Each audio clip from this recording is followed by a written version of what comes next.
Hey, what's up, y'all? I'm Mackenzie McGehee. I'm a love coach, and today we are talking about why can't you find love? Let's dig in. So, when we're talking about this topic of why you can't find love, the first thing we need to cover is your beliefs about love. Okay, so as a kid, you are a little freaking sponge and you are picking up so much from your environment about love, about relationships, about dating. And then as you're growing up, you pick up more information about love, dating, and relationships in the education system.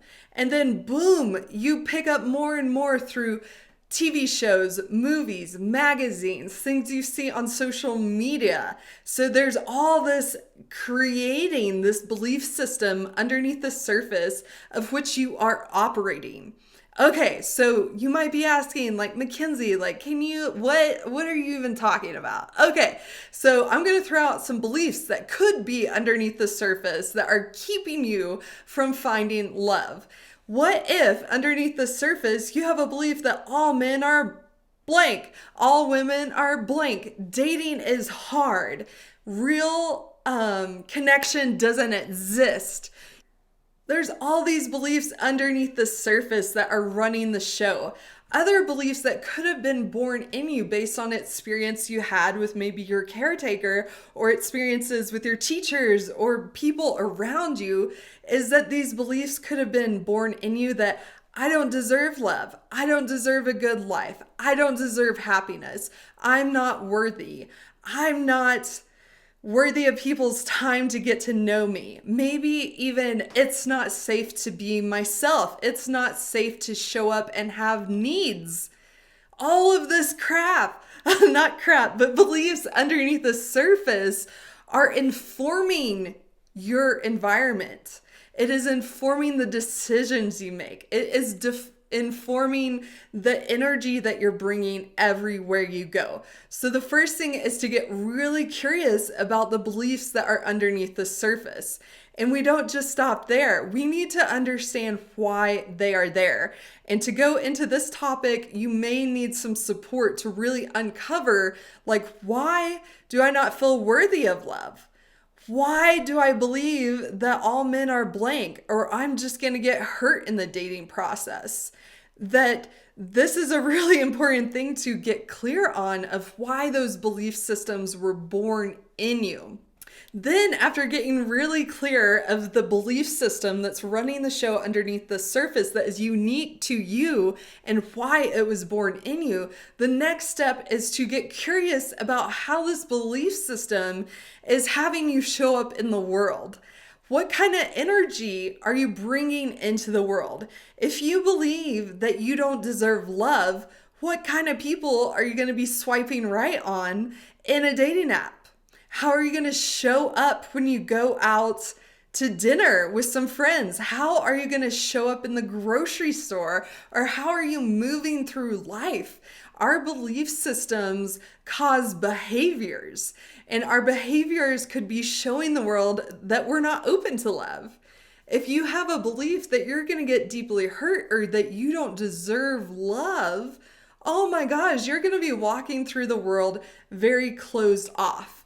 And you may be more prone to swiping right or staying in relationships that don't really honor what that higher self of yours knows to be true, that you are worthy of love, that your person is searching for you. And there's all these things that are playing out in our behaviors in the dating world. And oh my gosh, I'm telling you all this because I have lived this experience. I am a human as well. And in my history, there was a time that I was operating from this place that I am not worthy. I don't deserve love. And how that manifested in the energy I was bringing into the world is I did not engage with people. I was very shut off. I went to the grocery store. I remember walking out of the grocery store and being like, I don't think I made eye contact with anybody in there. And so my energy was very closed off. It was very much like, do not approach me. I'm not available, because I had this scarcity mindset of like, that's never going to happen for me. And I've seen this show up in my clients as well. Once I asked a client, like, how are you moving through the grocery store when you go? And she was like, girl, I put on shades and I am not making eye contact with anybody. And the signal that she was telling the world, the signal that I was telling the world is I am not available, do not approach. And so when you're moving through the world with this very closed off energy, even though that you're on a dating app, doesn't necessarily mean that you're telling the universe, the world, God, that you are open to love. There's tons of people going through the online dating process very closed up off to love. And you would think that that would be the opposite. However, it's just not true. So really getting curious about the energy that you're bringing throughout your day. Maybe even bringing in some mantras of like, I am open to love. I am open to receiving love. I am open to connection. I am open to my person finding me. And maybe even creating this energy of openness in your body will really shift a lot.